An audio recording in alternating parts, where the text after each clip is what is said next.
1980 के दशक में मशहूर अमेरिकन पैथोलॉजिस्ट आरवी रसल ने कहा कि अगर ट्रोडन प्रजाति के डायनासोर अपने आप को बचाने में समर्थ होते तो आज इस धरती पर मानव सभ्यता जैसी एक और सभ्यता होती जिसका नाम डायनोसोरॉइड्स होता।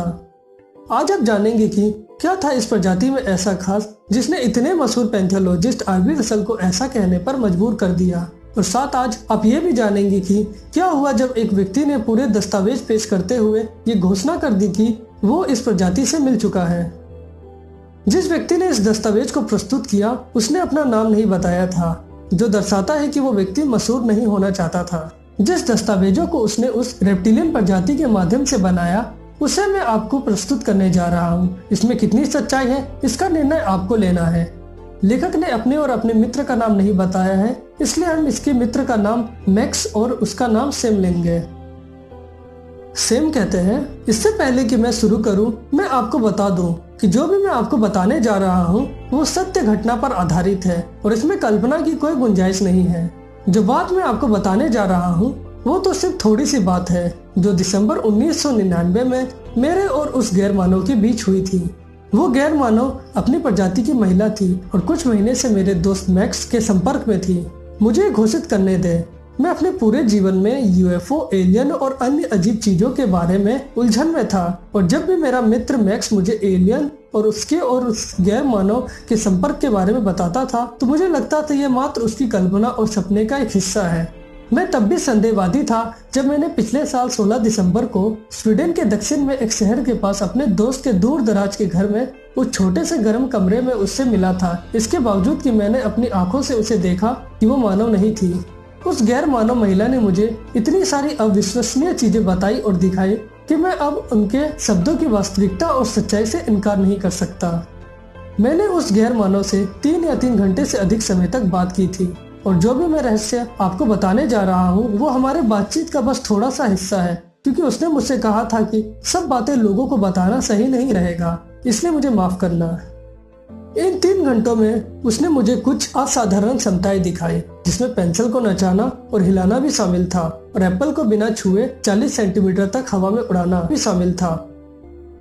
बाद में हमारी मुलाकात 23 अप्रैल 2000 में हुई और उन्होंने मुझसे कहा कि इस बार वो मुझे कुछ सबूत रखने देगी जिसके कारण मुझे काफी आसानी होगी उसकी मौजूदगी को लोगों तक पहुंचाने में। अब कहानी पर आते हैं।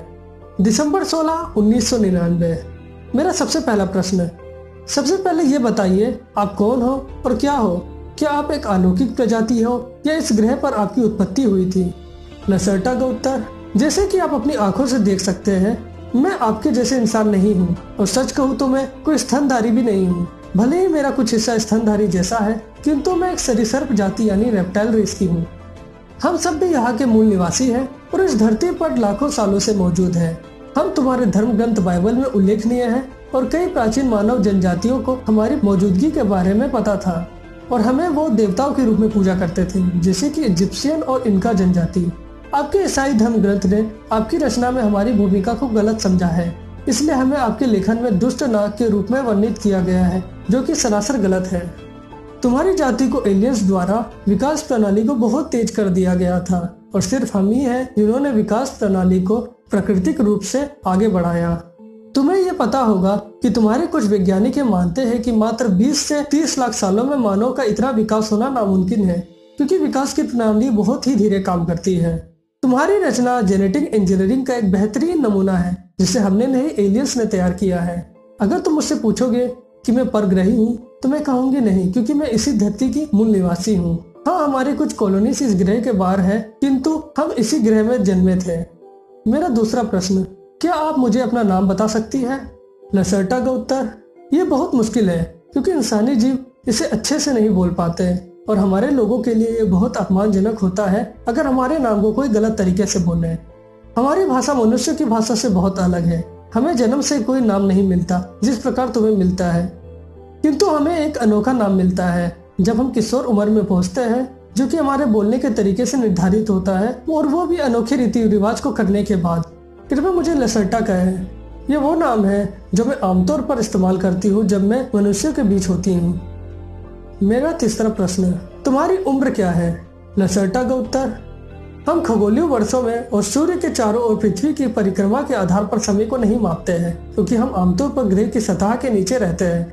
हमारा समय पृथ्वी के चुंबकीय क्षेत्र में समय समय पर वापस आने वाले चक्रों पर निर्भर करता है, और उसके अनुसार आज मेरा 57,653 चक्र पूरा हो चुका है। तुम्हारे भाषा में मैं 28 साल की हो गई हूँ।